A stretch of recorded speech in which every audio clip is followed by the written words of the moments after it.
Hello, I'm Felipe, I'm Lillian. and welcome to the Postmod Pod episode 6. 6. It's Numero been seis. 6 episodes, and we are here to make sense of current events. Thank you for the live crowd that has joined us on YouTube. We will be taking questions and comments at all times during this stream. And if you want, you should probably read out the comment that you're replying to if you are engaging, right? I don't know what that means. For our podcast listeners. Oh, yes. Oh, this is the repeat the question for the listeners when Yes, someone asks. exactly. Good evening. It's a tough choice, Scotland football or joining your live stream, says Sans C. Football. Well, with a name like Sans C, I'm not surprised. Okay, so here we go. Time for the long coveted icebreaker. Okay. What is your most used emoji?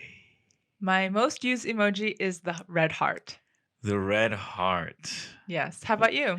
Let's hear from the commenters. What does that say about Lillian if the red heart is the most And used I usually use 3 emoji? 3 For me, red hearts. The most used emoji is the laughing face, but not the straight horizontal laughing face, crooked but one. the diagonal laughing face. You don't use them in combination, or you use just No. 3 crooked ones? I use, depending on my mood, I'll use 4 or 5 or 6 or sometimes like 15 in a row. Wow. Oops, there's my coffee. Are you going to visit one of those? Okay. Just one of them. Yeah, and usually the normal one. And then if I use 2, I use the straight and then the crooked, like that. I'll alternate usually. Yes. Okay. Or 3 in a row. Someone wants to know, are we going to visit the Wendy's in Reading soon? Yes. Do you guys want to meet up there? Definitely. Do you want to have a meetup there at the Wendy's? At Wendy's. For the 32 of you that are live right now. Yeah, I would do it. When are we next available? Well, I don't know. But anyway, so why don't we get started? I think it's your turn to go first. All right. Well, I only 3 stories. I think I only uploaded 2, so or maybe only 1. Lame. Okay, that's all right. I'll just make things up on the fly, or we'll just come back to me later if we have more to talk about. But so, just in case you guys didn't know, we're the Postmodern family. Yes. We're Americans. We live in the UK. We comment on society and current events. Oh, you're right. And what I don't know what I was going to say after that, because I feel like I've been really interrupted. Just like interjections of like, oh yeah, okay. That's Felipe over there just reacting to your comments. Okay, what was I going to say? We normally do reaction videos on our channel here, on the Postmodern Family channel. However, I have that itch to talk about current events and talk with my husband, Felipe, about these things and get pick his brain on it.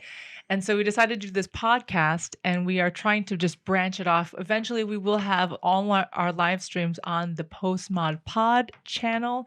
So find that. Postmod Pod is a new YouTube channel that we're trying to put all of our podcasts on there. And then obviously you can find us on podcasts, iTunes and stuff like that. And Spotify. But yeah, we do 3 stories each usually, and I only had time to sort out 1 so far. And we just talk about it. So typically it's on Twitter. So if you're not on Twitter, you can get on there for the comedy. And you can find us. I'm Postmodern Mum, and you can find me there and engage. And I'm there as Postmodern Fam. So the first and only story I have here is the arrest of a pastor in Canada. So there have been several pastors that have been fined and arrested in Canada for continuing to meet for church, or maybe refusing to follow the rules of masks and social distancing and things like that. So this one, somehow he was called in to report exactly the arrest. So he was there. He has footage, and we're going to play it for you now. I'm going to turn the volume up here. This is the best part where we put a phone to the I'm mic. associate for Rebel News, and I'm outside of the home of Pastor Tim Stevens. Pastor Tim was once again taken into custody. Numerous police vehicles arrived and put him in a car, taking him away from his families. It was an extremely emotional and harrowing ordeal, and we were there to capture it as it happened. I'm going to let you go now to the footage of his arrest. Served. Okay, and then you got that gathering on June the 6th. You had that gathering. Okay, so that's what you're under arrest for.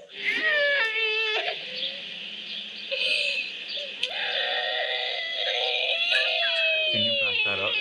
It's maxing out. Yeah.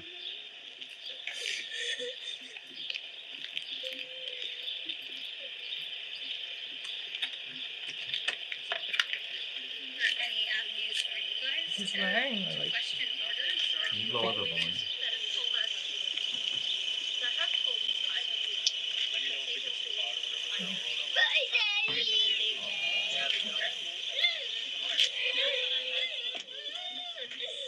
They're crying. Look at the kids.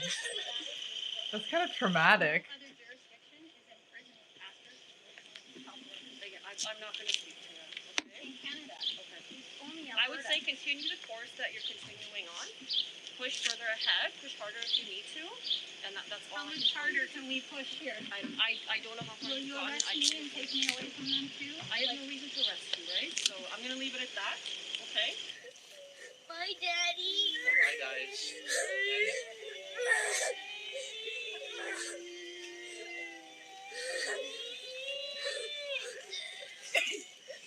Can you guys just talk? Okay. Say bye. Not too close, not too close. Okay, guys, step back, please.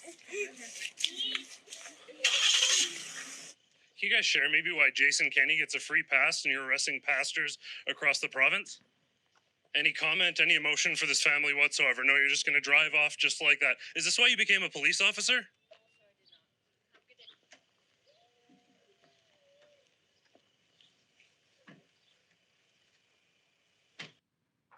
All right, so that was Rebel News. I have mixed feelings about what happened here.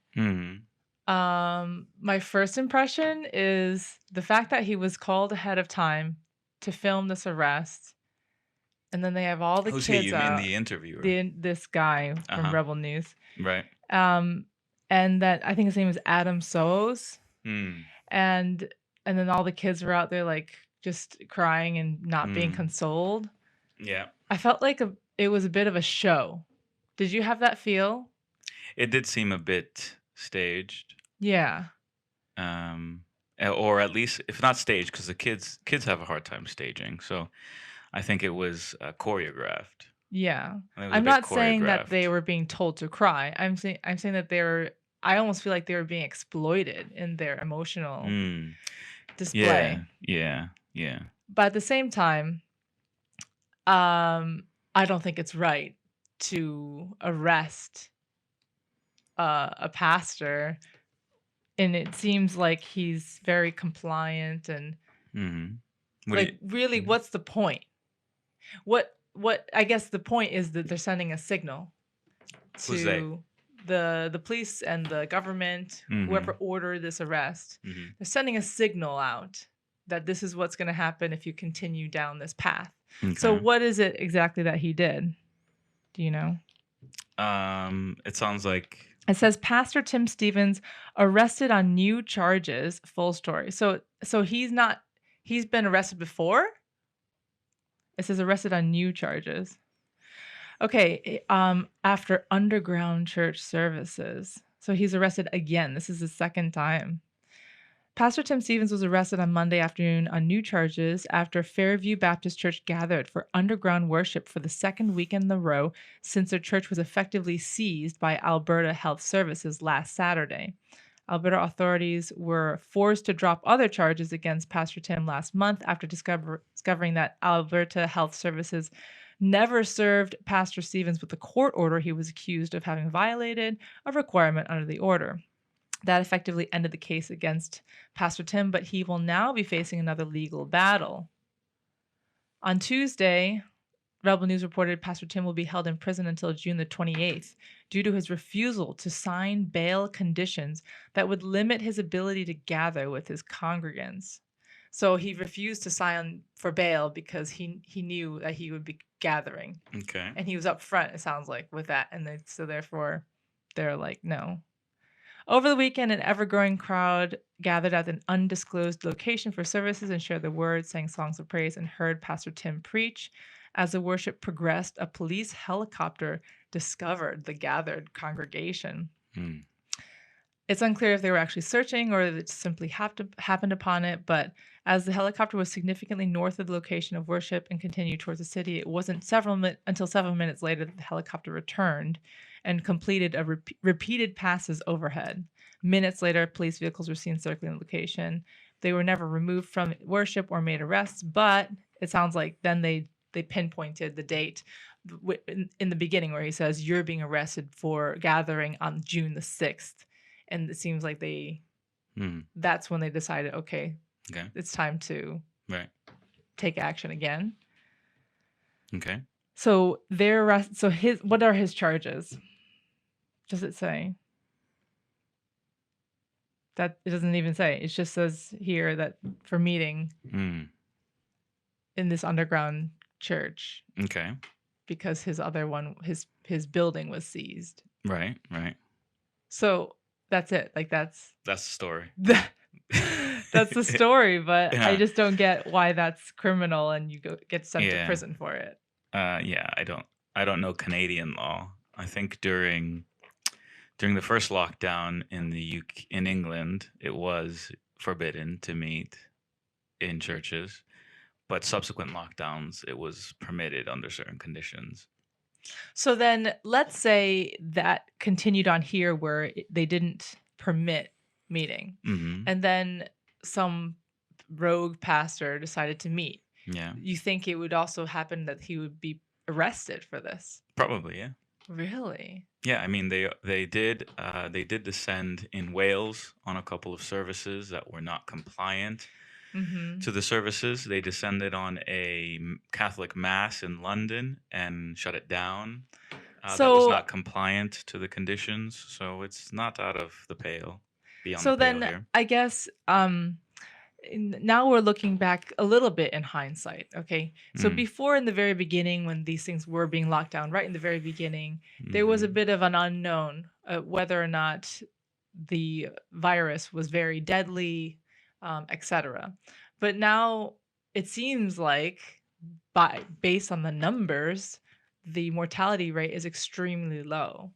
Like up to 5% for 80 plus, and then like under 70, it's like 0.1% or something, 1% maybe.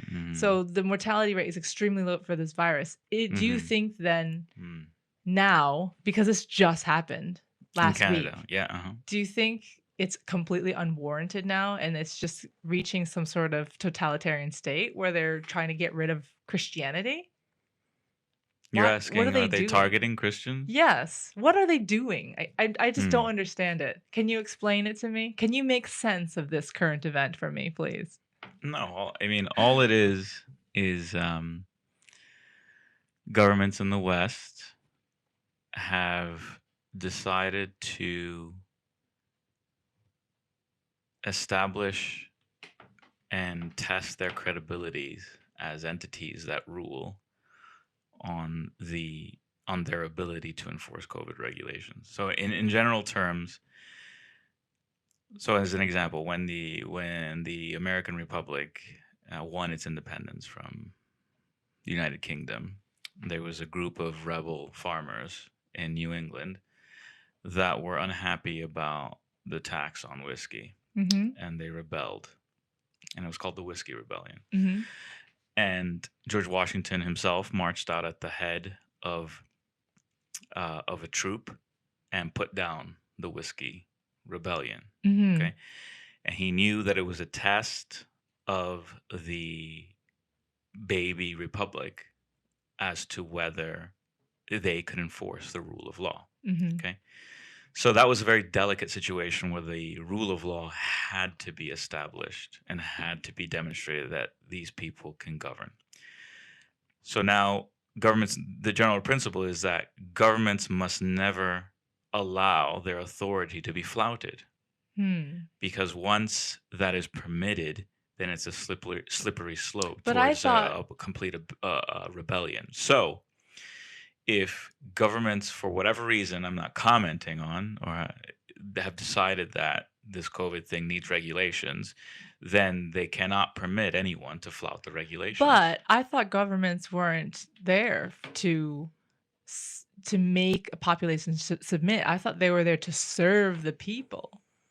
Governments are established, whether they're Republican governments or monarchical governments. Governments are there to rule, period. So some governments claim to acknowledge the sovereignty of the people and the sovereignty of the individual, and other governments do not. So if you go to Iran and the Ayatollahs, they don't rule on the basis of the sovereignty of the people. They rule on the basis of they know best, and they know what the people should get. And so do Canada, people as far signed as up for that? as far as they know that going into it?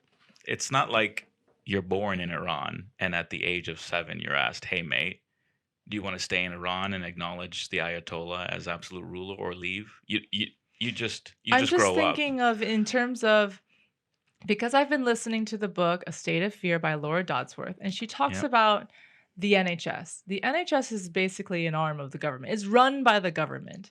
And it used to be viewed, maybe it still is by many people, that it's supposed to be there to serve the people. They provide the services that the people But these want. are And now you take it seems to be taking another way of where it's now going to enforce upon you. You act as though that's the given, let's say, self-evident truth of government, that government is meant to serve the people, but that's not a self-evident truth. Exactly. That's what I'm trying to point out. So I think people don't realize that. But it's not the only. I mean, even governments as they were depicted in Scripture. The only thing that was safeguarded and caused the Almighty to intervene in government was always ever the guarding of His worship. That was the main issue always.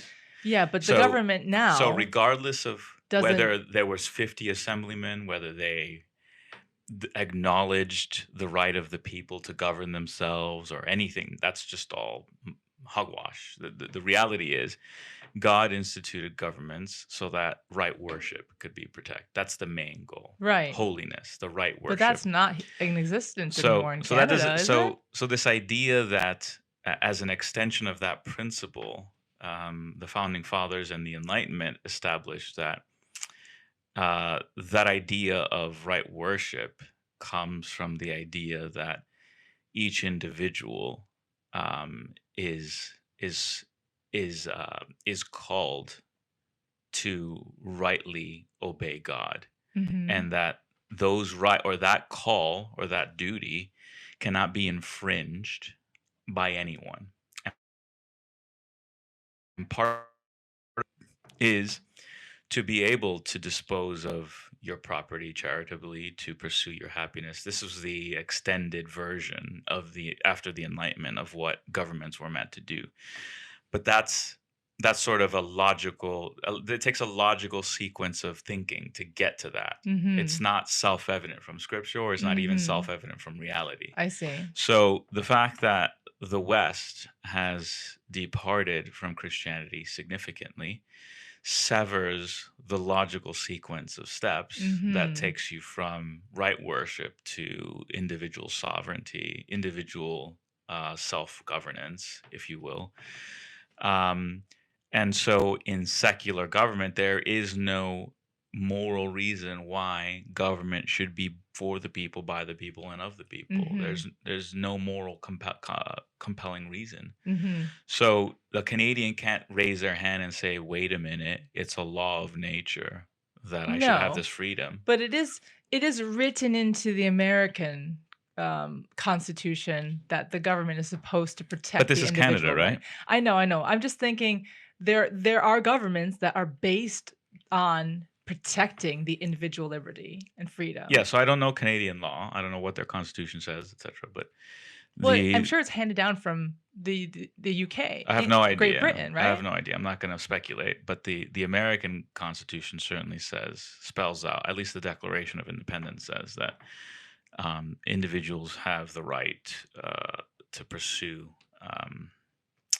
happiness, the right to the pursuit of happiness, and that is then implemented in the Constitution through a sequence of rights that are not given by government but are indelible, right, and are not gifts of government, right. And so on the back of that idea, then governments are established to protect those God-given rights. So maybe we just come from a milieu where that's the given. Yes, but it's not the given here or in Canada. Maybe it's just not given. I don't know Canada, okay, so I can't comment. Well, let's say here because I think it's very similar. I think Canada is just a little bit further ahead, but the UK is going down the same road.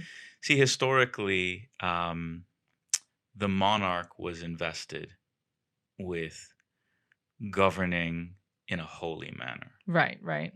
Okay, so they weren't the monarch, and then gradually with Magna Carta and subsequent development of law, it was recognized that the monarch isn't above the law, so to speak, that the monarch is held accountable to certain standards that transcend him or her. So it's an evolution from the so-called divine right of kings, right, which it seems like the Ayatollahs govern on the basis of they have a divine right from Allah to govern as they deem necessary. But gradually from the divine right of kings to a more constitutional monarchy that held the king accountable to certain expectations, that with the decline, the absolute total decline and decimation of royal authority, then authority resides in the commons now. And the commons is largely secular. So the commons can pass and make any law as long as they have the house, as long as they rule the commons. So there's no way the queen or subsequent monarchs are going to withhold assent. It would create a constitutional catastrophe. So the question really, what this boils down to, is on what basis do people believe they have rights, and what do they think of when they think of the term rights? Because continental Europe has a different conception of what a right is than Anglo culture. Continental Europe views right as the privilege, or not the privilege, but you have a right to something, to Medicare, or to a paid wage that the government is required to provide. Whether it's the government or not, society has a moral, or your neighbor, has a moral imperative to provide X. That is very different than that is radically different the pursuit than of happiness. Yes, that I have the right to act towards my best interests. So, but nonetheless, so if you take the Anglo conception of rights, the question is, how do you ground that concept morally?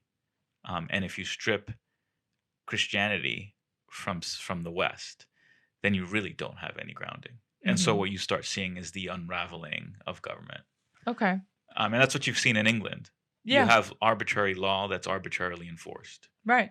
Yeah. And it's going down this path. And I feel like bringing it back to this story, there's a related tweet by Steve Richardson who basically said that there have been many Canadian pastors now. It says, all the men in this video have been charged repeatedly and all now face possible imprisonment. One is currently in prison. Another one was. Others have lost their buildings. And it's a video called Open Your Church. and it's a bunch of Canadian pastors just saying you need to meet and worship.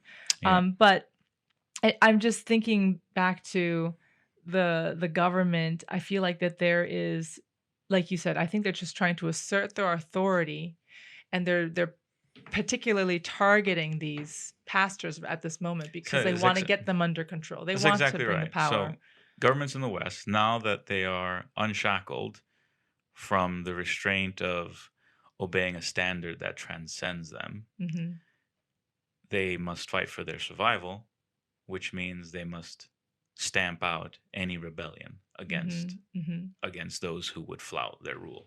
And it just seems so crazy. I don't think it's I just feel targeting Christians. I think it's just targeting anyone who goes strays against from the guidelines or laws. goes against their rule. Right. Yeah. And yeah, I just never thought I would see the day. Like, you read about these stories in the Bible where Paul is arrested for preaching and things like that, and he's in prison for preaching. Yeah. And you're like, how is that possible? Like, why would that be harmful? But there you go. There you have it. It's happening today. In Canada, yeah. And it's happened here. And it has happened here. And so I'm deeply concerned about the way this is going. And I don't know what the answer is. You know, I guess we just continue to pray, and we pray for them. We pray for their families. But one of the quotes that you often say is that the faith of the Christendom grows on the blood of the martyrs, or something. Like, the people who stand their ground and face death, possibly. I mean, we're only talking about prison right now. Yeah. But those people are think about how Christianity even started. It was such a small part of the world with just a few disciples, 12 that were sent out. And then like that, and then people were killed and sent into the what is it called? Not the Colosseum, the big one, but the little ones. What are they called? They were sent into the ring to die. And, yeah. And yet all these people dying just continue to fuel this faith. And so do you think we've gotten to that point in the West where we need that refueling and people have to stand up and be bold? Yeah, I don't know. I mean, I think if you look at the pattern of events in the Old Testament with the Israelites, where they were a small people that grew large in Egypt and then were freed by Moses, and then grew into a powerful entity, grew arrogant and rebellious, and then God scattered them. There was a reconstitution of the temple at some point, so there was a regathering, but never to the same strength as the first kingdom of Israel. And after that, they were just subject to more disintegration and more rule, and never to be reconstituted again. The New Testament church, once again, was small and made big, made to spread all over the world. And I think there will be a reckoning in the countries and in the regions like the West where there is disloyalty and rebellion. I think the global South, which is the African continent, South America, Asia, etc., where the faith is growing substantially, they're on the ascendancy. The West is on the decline, and I think it'll be like a scattering and a never reconstituting again. That's my idea. But the torch will pass, just like it passed from Jerusalem to the rest of the world. I think the West has passed the torch to the global South. Okay. And Christendom will go from strength to strength in the global South.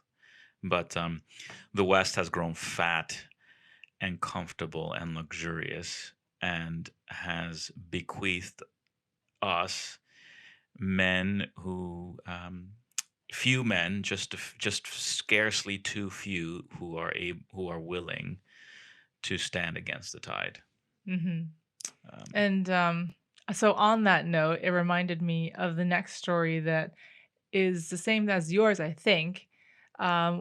the video of the Lockdown Ends song or whatever, the virus, whatever, with James Corden. That's one of my stories. Yeah, that's what I think we can move to next because I don't have the other two lined up. And that was one that I wanted to comment on. So do you want to just take over from there? Yeah, sure. Cool.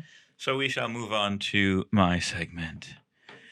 Very exciting times we live in. And I think the theme of this podcast is really about what kind of men stand up against the tide. Mm-hmm. What kind of men? What is the essential characteristic? So we've talked about the arrest of Christians now, but let's go to the COVID arena. Back to the COVID arena. And well, it's related because I think it's it is related, the and I'll get to West. it. Yeah, I'll get to it. So the same thread will apply. This is a video. Oh, hang on, something just stopped for me. Okay. I'm this good. is a video that stars Ariana Grande and what's his name? James Corden. James Corden, lovely man that has come to America and done great things for her. It's a video that was released in TikTok. There was a short version, but I have found the long version. And let's just take a listen at what this video is doing. So here we go.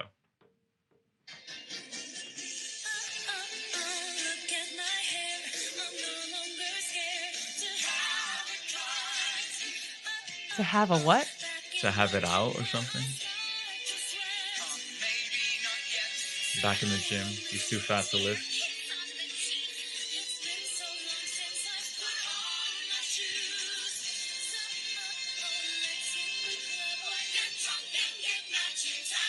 Get drunk and get matching tattoos.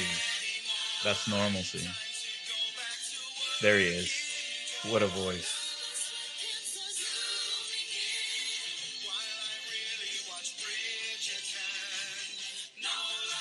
Bridgerton. I don't know.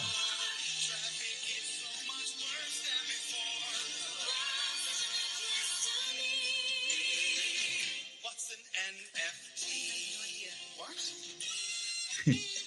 What's an MFG? NFT. It's a digital piece of art that can be sold, basically. Oh. Even a tweet.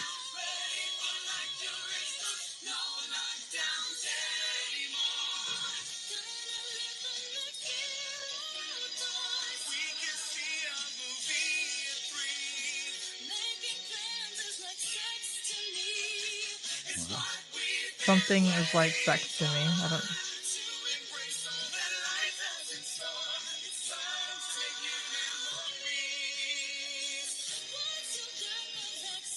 Once you've got the vaccine. Hug your family. I'm just looking at his footwork. So his knees go in and his toes point in. Mm-hmm. It's a very interesting pose. Okay. So yeah, that I can't do the screen. The screen share or someone? I wonder if I could do a live screen share. We could do it with a computer, but our computers are loud, and it will make a really big fan sound, which is why we don't. Hey, we've got Band of Bros has joined the live chat. Excellent. Outstanding. So if you don't know, I'll do a little plug here. I've started a new YouTube channel with myself and my best mate Dan here, and it's a tracking of our journey to become the best versions of ourselves possible, being the best men we could be for our families. So check it out. It's called the Band of Bros. Is a live chat right there. Okay, so that was I guess it was musical themed. Yeah, so it really reminded me of Disney. It really got you excited, Lillian, I'm sure, because you are a big fan of musicals, aren't you? I do love musicals. What's your favorite musical then? Ooh, I think My Fair Lady. Cats. No. And then Sound of Music. But My Fair Lady I find really funny. But wait a minute. When I think of musicals, I don't think of made-for-movie musicals. It wasn't made for movies. Okay, so the Sound of Music was My not... Fair Lady. Sound of Music was for movies, though, wasn't it? No, I don't It came think out on so. stage first and then made a movie? I don't know. Yeah, so maybe you guys can tell us. let's see. You can handle that while I Okay, talk because I'll sure. get distracted. Yeah. So, so favorite musical. So for me, yeah, definitely it would have to be My Fair Lady by a long shot. Not Chicago, not Moulin Rouge. Moulin Rouge. Rouge. So, Come so what may. this came out on TikTok, and it is blatant propaganda. I know. Blatant It's so blatant. propaganda. Now, I'm not against propaganda as such. I think propaganda's gotten a bad rap. So I'm thinking of World War II posters that says Uncle Sam wants you. I'm thinking of Royal Navy posters with the guy with the mustache or whatever, just looking sternly, and it's like we need men. So that I'm thinking of soldiers and even celebrities on raising war bonds and talking about the war front and what the men are doing. And so this idea of propping up a narrative by the use of celebrity, by the use of press, by the use of print. I'm not necessarily Is that opposed. propaganda though? It I is thought propaganda. So, like I said, propaganda has gotten a bad rap. It's I almost thought like inherently propaganda was negative. only for something where Negative. where you're No. advertising for the government to gain more No, power. I don't know. That's just the way it's commonly Like, talked wouldn't about now. So let's look it up. Propaganda it's like to drive a narrative that's not meaning. necessarily real. No. Let's see. Let's see that. How do I find the The older? first definition doesn't fit what I'm saying. Well, So it's I'm gonna read just the second it's just definition. Google.com. So hang on. I'm gonna go to the Oxford one. Here we go. So, the spreading of ideas, information, or rumor for the purpose of helping or injuring an institution, a cause, or a person. Okay. So that's morally neutral. You see. The third definition. So the first definition was when it's capitalized. It's some papacy term. It's called a congregation of the Roman Curia having jurisdiction over missionary territory. So that's clearly.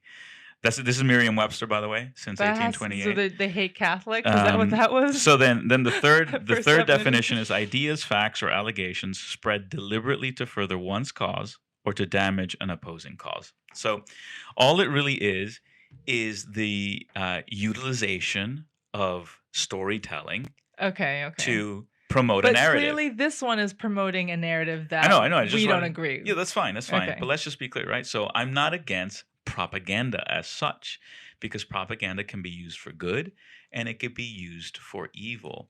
So in this instance, I think it's an evil agenda. Mm-hmm. I think what springs to mind is, have you ever been persuaded to do something on the account of a celebrity promoting it? No. Do you remember the campaign Got Milk? Yeah. In the U.S.? I don't remember any of the celebrities in it though. I There just was- remember the cute kids with the milk milk mustache. mustaches. Yeah, that's it. It wasn't a celebrity thing for me. But so people have done studies on the effect of that campaign. Okay. And that campaign told you nothing about the goodness of milk. It told Mhm. you nothing about the qualities of milk. Mm-hmm. It just had celebrities drinking milk. And it's a worked. success. Okay. It was a smashing Yeah. success. So they're riding on that kind of the backs of that. I think getting so. Ariana Grande. I think getting so. James Corden. And that's why, your Lady Gagas, your etc., all of them. There have been so many of these videos about. They have. We should. Yeah. Did we ever share that the one with the health safe seal video? Oh, maybe we should find that and share it, because that's another just blatant. Like, they're reading a script. Oh yeah, They I remember look that one. Terrible. They I all remember look that like they're one. out of business. But of course, what this does is, when I saw the Got Milk campaign, I mean, I was already a milk drinker, so it didn't really have a great impact on me. But I'm pretty sure there are people out there, personalities out there. I can name a couple that as soon as a celebrity advocates something, they're going to do the opposite. They're like the George Costanzas of propaganda. Whatever the celebrities recommend, they're doing the opposite. So it's interesting that there's already a hardened group of individuals that will just not do what celebrities do. Yeah. But there is another group, I think, that are easily persuadable by celebrities. Can you think of any other campaign sort of? So I know that when it's election time, they always roll out, okay, so and so wants Hillary to win. What is it? Cardi B who did the interview with Biden or something? Oh yeah, and the nails. And yeah. Asking the stupidest question. The stupidest question with the worst grammar. Yeah. Yeah. And it was embarrassing. The thing is, I didn't even know who Cardi B was. The only reason why I knew her is because of the election. But anyway, so clearly it doesn't work for us. So back to this. So what struck me, what stands out the most to me, is the absolute effeminacy of this Corden character. Well, most musical theater are like that. Male characters have Is that right? Because it's just not Sound of Music, dance. not No, when there's dancing involved, when there's like choreographed dancing. Not in the old days of Fred Astaire and That's true. There was very masculine dancing and masculine singing. Okay, but that's long gone. So you're saying the new age of musicals, when there are men, they're always effeminate. Actually, you might be right, because Hugh Jackman danced in The Greatest Showman, and that was masculine. Yes, it wasn't effeminate. Yeah, that's right. So what struck me is his whole footwork was very sort of, it matched Ariana Grande's footwork. You know how women they're like you bow the knees in and you have the feet pointing in. Yeah. See, men, if you look at a picture of people standing side by side. Okay, you're talking about the stance now. Yeah, if you look at people and you don't see their face or their body and you just look at ankles and feet. Okay. You can almost always tell who are men and who are women. Interesting. The women have their toes pointing either forward or in. And men have them pointing out. Okay. Almost I always. stand with an L shape. What is that? If you were to stand forward to take a picture, that's the sort of Instagram pose of like one leg tippy-toed. That's like a model stance. It's a pandemic hitting. It's also like a ballerina stance as well. It's like, I think it's like fourth position. Oh yes, where the heels are like very close in. Oh, L. Oh, okay. Yeah. Anyway, so what struck me is that this is all very soy and estrogen pumped, and it goes to show again that when pressure is applied by propaganda, by government, by press, it's just money. I think it's just money. I'm not just talking about him, but today I was accosted by a staff member for not being diligent in wearing my mask outside in the shops, and it was a very moral accosting. Like, how could you not protect people? Why aren't you wearing your mask? And I just simply politely said, you know that it's illegal for you to ask me why I'm not wearing a mask and what my exception is, and to demand proof. And then they just quickly, okay. Well, just know that I'm wearing a mask for you. So there's. And that was just like a worker, or was that? That was like a worker. That was a worker. And so. It was a male worker, you see. So there's this whole idea that you attain an enhanced moral stature by conforming to the predominant narrative, and that is a characteristic of soy, basically, that you gauge what direction you're going to travel in on the basis of where everyone else is traveling. And God forbid you need to stand against the direction of travel of the majority of people. And I've been thinking about this for a while. there's been, I think I mentioned it to you yesterday, that Scott Adams, the big cartoonist Yeah. for Dilbert, Mm-hmm. he was an early advocate of masks. And he said all the studies, all the experts, everyone that should know about these things are recommending that masks should be worn.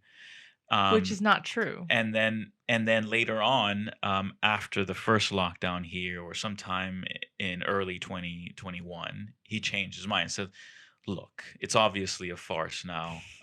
We don't need to be wearing masks. Mm-hmm. And so this other guy, tough guy, who's a former champion Muay Thai fighter and erstwhile seedy character, however, he called out Scott Adams on Twitter and added him and said, you just admit that you are a coward, and that you're just following the trends now. Mm-hmm. That there's a greater majority of people now saying that masks are not needed, Mm-hmm. and you just feel comfortable now to stand with them. But if it came to standing on your own, you can't. Mm-hmm. And he went on to say, this guy who called out Scott Adams, that when this is what happens when you leave the thinking to cowards, Mm-hmm. that they might be as brilliant and have the highest IQ possible and come to logical conclusions, but if they are cowardly, when the pressure is on, they will not stay true to their convictions. Mm-hmm. And what's also come out is that a lot of the treatments that Trump was advocating when COVID came out, with hydrochloroquine and etc., hydroxychloroquine and ivermectin. Yep, the doctors are now coming out and admitting that actually those are good treatments, and I was biased against the treatment because I hated Trump, Mm-hmm. because it would be embarrassing or politically incorrect or damaging to their career to agree with Trump. And so this is the thing, is that whenever something is in conflict with your convictions, if you are a coward, then you will buckle. Mm-hmm. And so it goes to show that in a society that has lost the heritage of teaching men to fight and teaching men to be physically robust, and to put their prowess to the test. If you don't test yourself repeatedly, physically, then how, when the test comes for your convictions, and that there will be moral consequences if you stand up to your convictions, if you've never had your physicality tested, then you will buckle. The chances are high that you will buckle. So this whole COVID business is a large scale experiment that has conclusively shown that in a society that, of high soy and high estrogen and low male or toxic masculinity, that convictions will be thrown out the window. That's my feedback on I did want to mention too, and you can unlock this one. So what you're just talking about reminded me of the trilogy or series of films or books, the Divergent series, because I don't know if you remember the film, but there are different factions in Divergent. And so there's like the one that they're really brave and they're very masculine, I would say, even though our main character, female, is in that group. But but anyway, that group is all about like they physically run onto the train and latch on to get home every day. Like they're really active, they're masculine, they fight, they're trained to fight. And then there's the like the nerds, the ones who are really smart, right? Yeah. And they're the ones who then want to pair up with the Justice League. And they decide they want to just take over and not, they want to kick out, like, they basically want to rule, which is really interesting because I feel like we've gotten into that state in the UK where we're kind of ruled by the group of nerds, like that are sitting behind computers or desks and just like creating calculations and etc. But they're not the ones on the ground. They're not the ones that would be sent off to battle or anything like that. So I feel like that they're missing that element of, are you willing to fight? Are you willing to stand? Are you willing to fight someone physically over your stance? And I think they wouldn't, but because they don't have to, they just continue to give out all of these fines and these arrests and these guidelines and these whatever lockdown measures behind, what do they call it? Behind keyboard warriors or whatever. Yeah. Karens. It's totally like that right now. And I don't know if there's a way to fix it. But but that's right. I like seeing these pictures of black and white pictures, like 20s and 30s, and you have kids 4 or 5 years old, and they've in a sand pit, they've put up some rope in a ring, and they've got boxing gloves, and they're just going at each other. Yeah. Can you imagine parents today allowing their 4 or 5 year old to put hands up against each other? That's what Mike Rowe was saying when he grew up in the Boy Scouts. They had a sand pit. They had like a boxing ring. Yeah. And they said, you settle your matters over there. And that was just normal. And that every week kids would go home with like a split lip or a bruised face, and parents were fine with it. Here's the usual groupthink on masks. LFC Keith K says, mask protection protects others more than yourself. So if everyone wears them, we are all protected. But explain to me, what in your conspiracy world brain does this mean? Do you want to answer that? First of all, just because we don't wear masks, are we conspiracy theorists? Yeah, I think so. Okay. Anyway, the reason is because that the science has shown that it has very little protection for anybody, for yourself or other people. So what this person is churning out is just what they're being told. Yeah. But the science and the research have shown, in fact, that I think it was Denmark, very early on, they came out with a study that said, actually, masks are not very effective. Sorry. Yeah. But they delayed the release of their report for like weeks because they were worried about the... No, I thought there was, in the early days, there was a mask shortage. So they were all putting out messages that says you don't need masks. Yeah. Save them for the frontline workers. Yeah. So then as soon as there was enough toilet paper masks coming out of India or China. According to Laura Dodsworth, as soon as they realized that they can control the fear of the population by enforcing masks, because when you wear one, you physically feel on your body this restraint, that you're wearing a symbol of submission.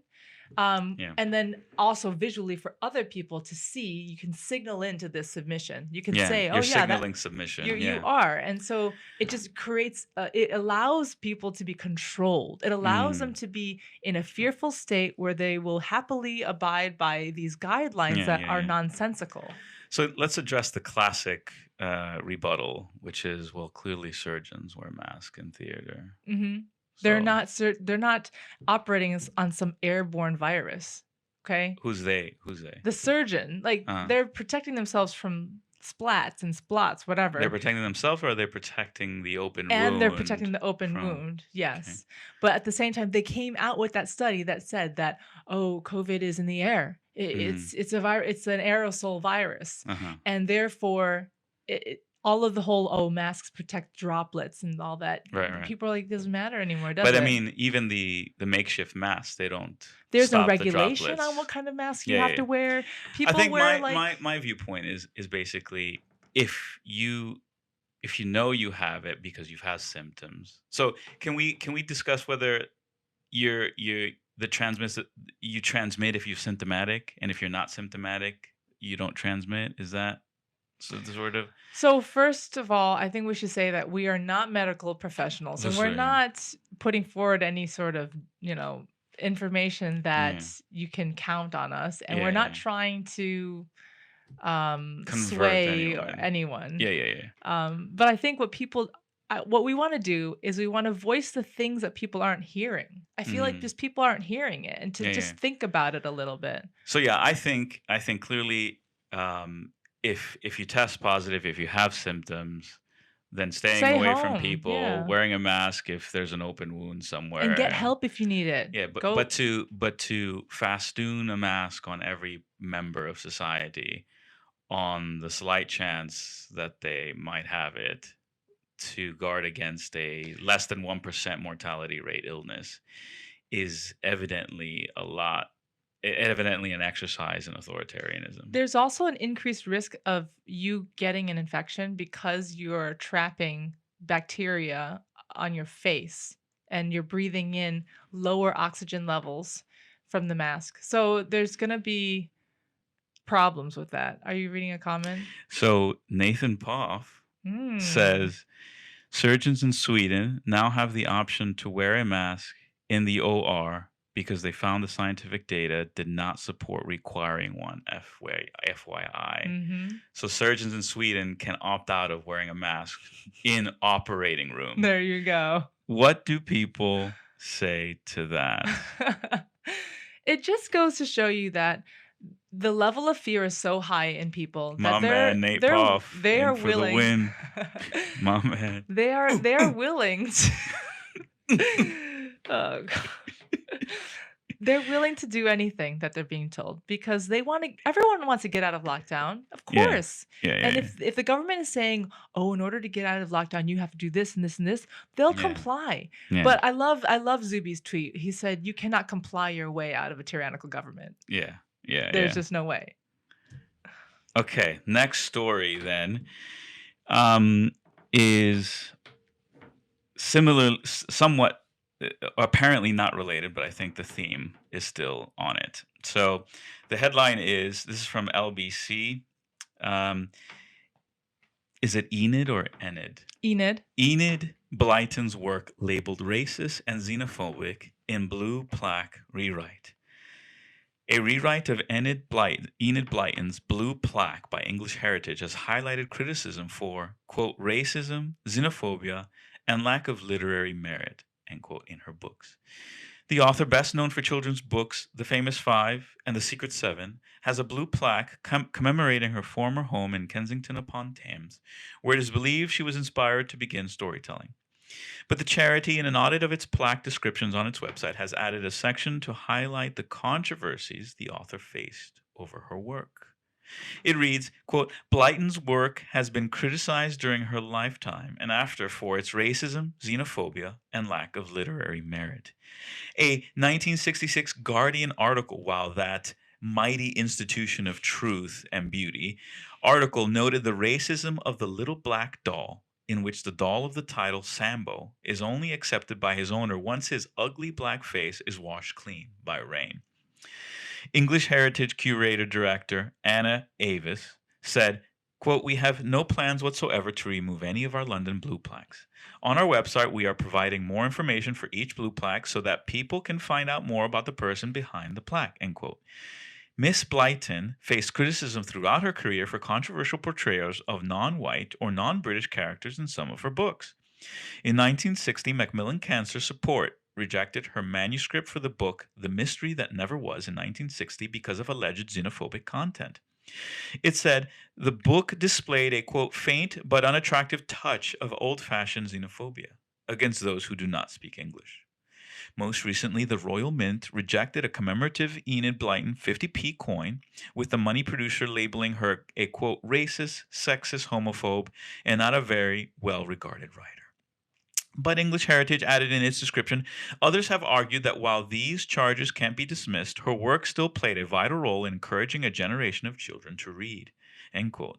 In the wake of the Black Lives Matter protests following the murder of George Floyd by a police officer in the U.S., the charity has set out to include information on figures, quote, whose actions are contested or seen today as negative, end quote. English Heritage confirmed it has no plans whatsoever to remove any blue plaques and will continue to update our website so that we can tell more of the story behind each plaque and each person. So there's a really good comment right here by MD. Enid Blyton's work inspires and is loved by children. That's why her work is targeted. They want children learning about sexuality, not maintaining their innocence and imagination. Interesting. So what do you have to say about her? What do you know about her? I don't know anything about her except the fact that when we were looking for books for our daughter to read, that we wanted to find books that weren't woke, to be honest. It's like modern children's literature is just full of wokeness, and it's sickening, and it's poor literary as well. Like you just, when you read it, you're like, a 3-year-old can can read this. It's so basic. And our daughter's reading at an 11-year-old level already. So she's like reading The Hobbit and stuff like that. But at the same She's time, reading Dostoevsky right now. Crime and Punishment. but at the same In her time, sleep. I feel like it has some nice stories in there. And I just love it. So Which reminds me, my best friend has started a company called Burst, and it is about children's books. So here's a little shameless plug. He has not paid me for this. I'm doing this out of my pure kindness. see if you can show the screen or something. We started the company to empower families with fresh and wholesome children's stories and creative ways to save parents time. As This is parents, we want Burst, the best for our BURST. kids, and that Find it includes finding on the best Kickstarter. books. But how are we supposed to do that? Become experts in children's literature? What if instead of having to find the perfect stories, they came to you? We deliver our books monthly right to your door so your family can spend more time Is reading it available together. in the UK? If we can find Yeah. one way to make Really? parenting easier, mission accomplished. Good stories are hard to come by. Help your kids discover inspiring stories, grow their character, and develop their imagination. Our stories are filled with lively characters that embody universal values like love, honor, and charity. Take your kids on an adventure. Each book is filled with creativity and excitement to inspire the future dreamer inside. As parents ourselves, we know how hard it is to find engaging entertainment that will build up a child's imagination. Uplifting children's stories should be available to every family, especially at our busiest moments. Back us on Kickstarter to begin this journey together and revolutionize the world of children's media, one family at a time. There you have it. So the company is called Burst, and you can find and watch that video and support it on Kickstarter. So that's Kickstarter.com, and you But go and search why? for So Burst. the whole why behind it is we as parents, and I'm sure you guys know, it's really difficult to find good children's literature. If you want to find bad literature, you go to the public library. That's Bad basic. literature? Yeah, that's seriously. Every time I went to the library to find Oh, here in the UK. books, even in the US, Right. they're just full of woke things and CRT and then the reading level's low. But so anyway, and reading shouldn't just be about, just a fun little story, a fun little character. It should be about teaching your children virtue, teaching them how to build their character. And our friend here, who the creator of Burst, has found old classic stories from Yeah. hundreds of years of stories. Yeah, the and ones that have recreated standed the them. test of time, they've repurposed them and re-illustrated them. Yeah. So he's supporting current illustrators Yep. to re-illustrate these books. That's And then right. it's like not free, So but it's a a monthly subscription service where you Mhm. get a monthly delivery of books. Yeah. So you can trust them because we trust them. So back to the topic then. So we've bought Blyton books for our Yep. daughter, Yeah. and she seems to enjoy them. I remember the first one that she read was a bit scary for her. There was like a wolf or something Yeah. In the night. in the night dark. and they were camping, but the boys were brave or something like that. Mhm. So I think I'm of the mind that whenever it comes out, like when it came out, we did it at the last podcast or 2 podcasts ago, where the National Trust was wondering what they were going to do about properties that had a heritage in slavery, whether they were going to discontinue tours in them or make make plaques that clearly illustrate the evils, etc. Whenever these sorts of things happen, I'm like, I'm there. I'm going to get that, or I'm going to buy that, or I'm going to partake of that because it's probably good. Yeah, exactly. Julie Peters asks, has she read Little Women yet? And the answer is yes. And that's thanks to you guys. One of our subscribers bought some of the books on our Amazon wish list. And the story is better than the modern movie, right? Yes. Yeah. Because the modern movie is a bit... The one starring Winona Ryder. Oh, yeah. That's a bit feminist. A little bit, yeah. I would suggest. Yeah. But anyway, so I think this is yet again these institutions, these old institutions, the Blue Plaque Institution. I don't know how old it is, but whether it be National Trust or Blue Plaque, all these institutions are having a severe case of amnesia and wanting to forget English history or British history because it is just not acceptable in today's climate. And that's a shame because, again, we've lost the ability. So all it takes is for a man to stand up and say, these histories, the history of Winston Churchill, or the history of the Cecil Rhodes, is a checkered history. There's no perfect man out there, but we honor them for the great things that they did, in spite of the evils that they committed. Because after all humans have an admixture of good and evil. Mm-hmm. And so to destroy someone's history on account of past sins is an act of conquest, really is what it is. It's an act of a new wing of ideology that wants to conquer a people. And the first step in conquering a people is destroying their history. What was the first thing that Mao Zedong did in mainland China? Burnt books. Burnt the history literature, artwork. books. He was really trying to reshape the culture. And then that's when they created the simplified form Of the Mandarin. written Chinese. Yeah. So this all has echoes of totalitarianism and of a conquest. So I would be very much on guard and do advise you to stand your ground. Okay. My last story is, let's have a look. It is... Oh, Julie Peters says what Katie did. Is that the one with the art? What Katie did? That sounds familiar. Another childhood favorite, American classics. This is a story out of the BBC. Its title says, MPs, octopuses feel pain and need legal protection. When you think of an octopus or lobster, what comes to mind? Seafood or intelligent marine life? Seafood. A group of conservative... It's the Tories. It's the Tories, the Tories, the Tories, the Tories, the Tories. Excuse me, let me finish my sentence. The Tories. A group of conservative MPs think it's the latter that is intelligent marine life and argue they should be included in a law to protect animals.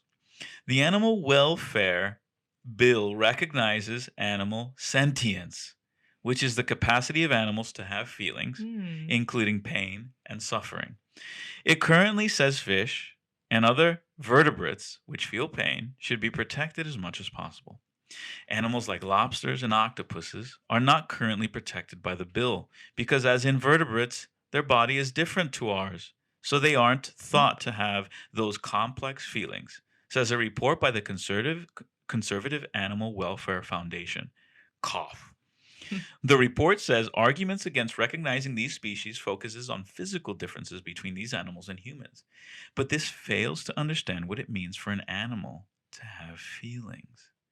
It says those species, quote, undoubtedly experience the world in extremely different ways to ourselves. But what matters is whether they feel pleasure and pain. Quote, animals have helped us quite a lot, so we should return the favor and help them, marine biologist Emily Sullivan tells Radio 1 Newsbeat. The 25-year-old manages the research aquarium at the Marine Biological Association, which means she's worked with lots of invertebrates such as octopus, lobster, crabs, crayfish, and cuttlefish. She feels they should be recognized in the bill, which is currently in the House of Lords.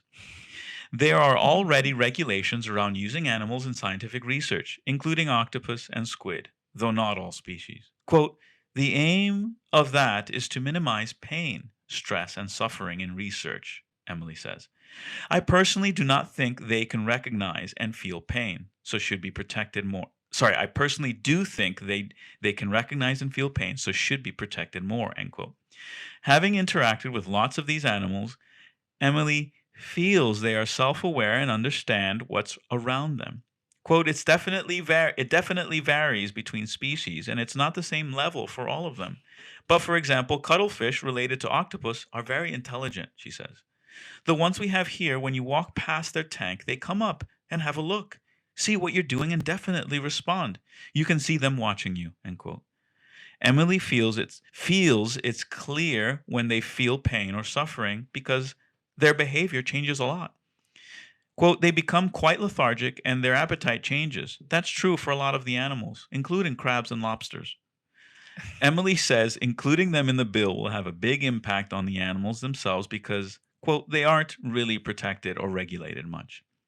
The report found the UK fishing fleet lands more than 420 million of species such as squid, octopus, crabs, and lobsters each year and says, quote, with so many individuals at stake, it is important to be cautious even if there's not complete certainty these animals are sentient. The new animal welfare legislation will mean any new government policy will have to take into account that vertebrate animals can experience feelings, including pain and joy. That will be decided by a committee made up of animal experts from within the field. A spokesman from the Department of Environment, Food and Rural Affairs told Newsbeat the UK, quote, was proud to have some of the highest animal welfare standards in the world, end quote. We are fully committed to strengthening them further to ensure all animals avoid any unnecessary pain, distress, or suffering, end quote. She added there's already a review of the feelings of species such as octopus, cuttlefish, and squid, and the government will carefully consider the results of this. Good comment by MD says they will be advocating for AI rights soon. I can feel. So, what are your thoughts? My thoughts are the first thing I always think about is abortion because I knew you were going there. Clearly babies in the womb, fetuses can feel pain. They're sentient beings. They also have a soul. So I don't know if this 25-year-old woman has ever had any abortions, but she seems to think that if octopuses can feel, then maybe the unborn shouldn't be killed in the womb. Yeah. We have a very insightful comment from the Phantom Pain, aptly named. He says, OLM, octopus lives matter. I think there are several things that struck me about this article. I think the first thing I want to say is, who cares what a 25-year-old has to say? I remember when I was 25 and I didn't know squat. I mean, I thought I knew a lot, but in terms of running things and giving wisdom and guidance to people and society, I didn't know squat. I don't know about what you feel about at 25. 25, we were married for about a year. A year. I didn't know anything either. Let's see, 25. I had just left Stanford, and I thought I was the big man with the top flight degrees and knew everything, but I made a mess of my life. And if I met you then, I would have run away. Probably, but I was arrested for driving on a suspended license. I was not very wise. So listening to a 25-year-old is a bit outlandish. First comment. Mhm. Second comment, I noticed that a lot of her comments were, I feel. Right. I tried to emphasize that if you Yes. didn't notice. But I feel like this. And that sort of language, I think is most common amongst women, isn't that? Yeah, but not just that. She should be a sort of scientist, right? If she's in Yeah. marine biology. So it shouldn't Yeah. be, I feel. It should be, Yeah. the study has shown that they react this way, et cetera, and that we attribute to a feeling or to sensing pain. Yeah. But she didn't. She was just like, I feel this. Yeah, I feel I think- that. I think they can see me. Yeah, and they become lethargic, and you could tell that they're You know excited who when else you walk becomes by. lethargic? People in lockdown. Yes. So what is the government doing to the poor people in lockdown? Who are feeling lethargic and feeling pain. So, and then the next thing, which was interesting, is the whole premise, the basis of the whole article and viewpoint is that if an entity feels pain, then we are morally obligated to do everything we can To take the pain away. to take the pain away. Mm. To And not so, inflict pain. no, not just to not inflict pain. So to make sure that that entity is experiencing as little pain as possible, logically. So my mind started wandering, okay, when are we going to make the animal kingdom vegan? When are we going to stop lions from hunting prey? When are we going to stop eagles from hunting prey, bears And you from can't hunting prey, feed the sea lions fish, right? whales? Yeah, In the zoo. You can't keep anyone in zoos. all carnivores. Where is the initiative to make all carnivores vegan? That's what I'm wondering. So that and then the further thing I was wondering is this idea that we must act on the basis of pain is again peak soy. It's peak soy. We must avoid pain at all costs. See, that is a life without pain is very meaningless. Pain is used to tell you if your body is functioning properly. Pain is an indicator. Yeah. Okay. And then also, so many people live with pain, and they can live triumphantly with pain. You don't, just because you have pain doesn't mean that you just then roll over and want to die. So we think we've talked about this before in terms of people nowadays seem to just live to be pain-free. Yeah. But people back then, they lived for something else, that a greater purpose. Their lives had a mission and a focus, and it wasn't just a pain-free life. Yeah, the holy grail of lives being a life without pain is an absurdity. It is. It's an absurdity. Jordan Peterson says that pain is the given in life. Suffering is the given. So do the Buddhists. Is the universal given that of life. Life is pain. And the scriptures say as much as well, that in this fallen state as we are, suffering is the universal inheritance that we receive from Adam. And so it's a utopian delusion to think that we can usher in an age without pain. And usually them who try to persuade and lull us into agreeing to things on account of the promise of a painless life, it's usually manipulation for power. Is what it is. It's a delusion that leads to far worse pain. In actual fact, the avoidance of all pain leads to worse pain than you would experience if you just lived life towards good ends. And sorry to bring this back to COVID, but the fact that we've shut down entire economies to avoid this 1%, 5% death rate, and then you've got all these people that now suffering more with depression, suicidal attempts, loneliness, dying alone, cancer untreated. There are so many other elements that people are now having to suffer because they're trying to avoid the other thing, this dying from COVID over here. But there's just so many other ramifications. Yeah, so we could easily say, what are we to do with all these people who are experiencing pain on account of lockdown? Whose pain is more worth avoiding? The pain of the 1% who have died from COVID, or the pain of the people who are having cancers uncaught, the pain of people who aren't getting treatments or preventative, and domestic abuse and violence, or the pain of the people who have had businesses completely destroyed, their livelihoods taken away, who have away, gone unemployed.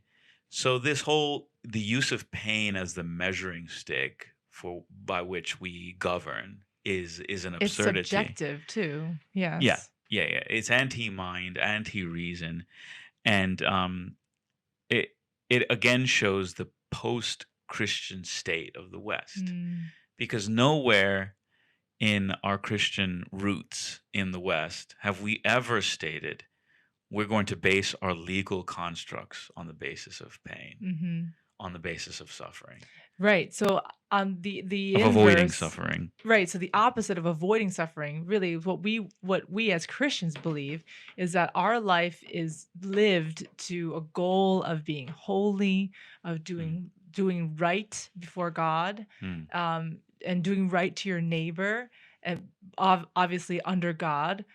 So all of the positive, I just want to just, I guess, turn our mind away from the negative. The instead of saying don't do that, I want to just say do this instead.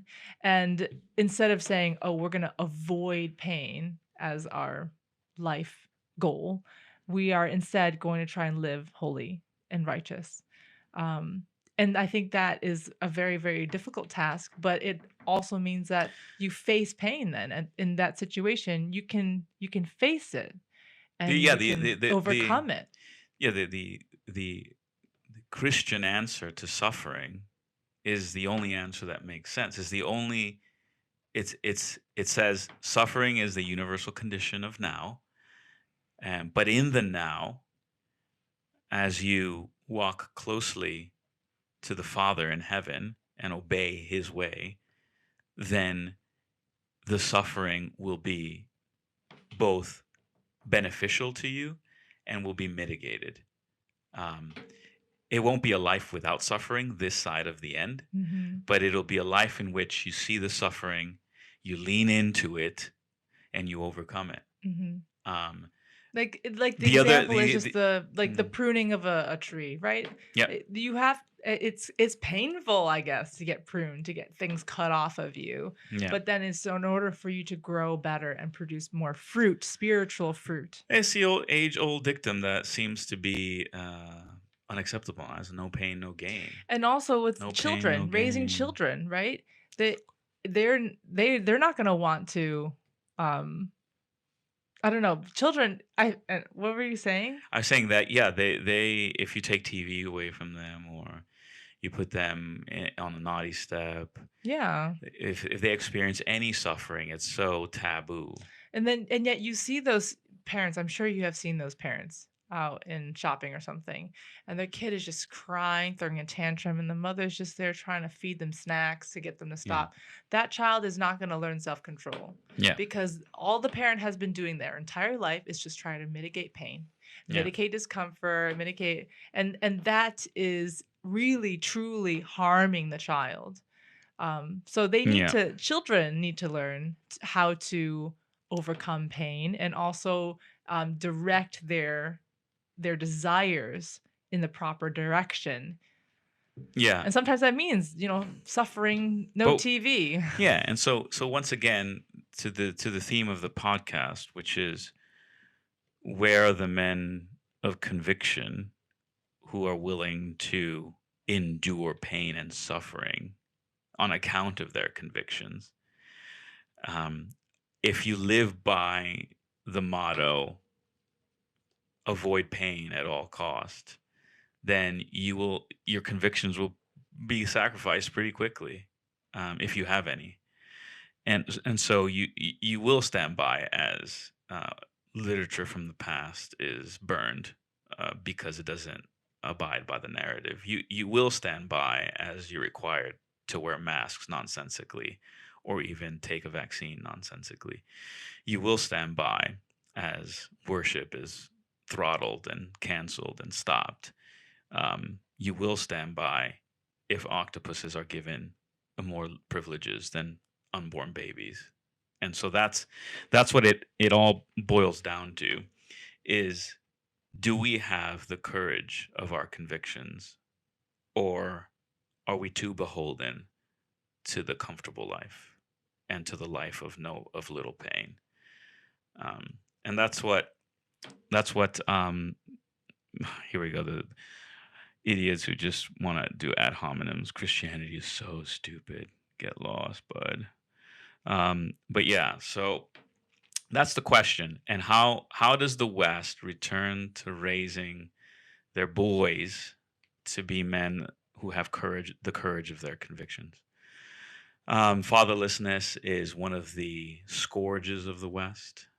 So not only are adult men this of our generation some of the least fathered men in existence. So then they're going to father children that are even less fathered, if you will, because it's like a generational curse. And that's why I think there's going to be a breaking point in the West, and then it's going to need to be reborn in some way. I don't think there's anything that's going to stop this decline. But once again, we do not store our treasures here on earth, and we do not have our hope in republics and in media empires and in narratives. We have our hope in heaven, and that is ultimately victorious. And so we do not fret, and we keep hope. And I know our brothers and sisters in the global South are carrying the torch, and that is very inspiring. So that is all for the stories that we have today. Any final, shall we do a quick AMA for, let's do 5 minutes AMA. Ask me anything. Ask me anything from the YouTube crowd. 5 minutes as we wait While for they do our that, first let's say questions. goodbye. Go ahead. Let's say goodbye to our podcast listeners. So Okay. thank you guys, podcast listeners, for listening. Be sure you can email us at thepostmodernfamily@gmail.com if you wanted to share your thoughts, or We're happy to read your emails live on air. if they're fantastic emails, we will read them. And yeah, find us on YouTube, Postmod Pod.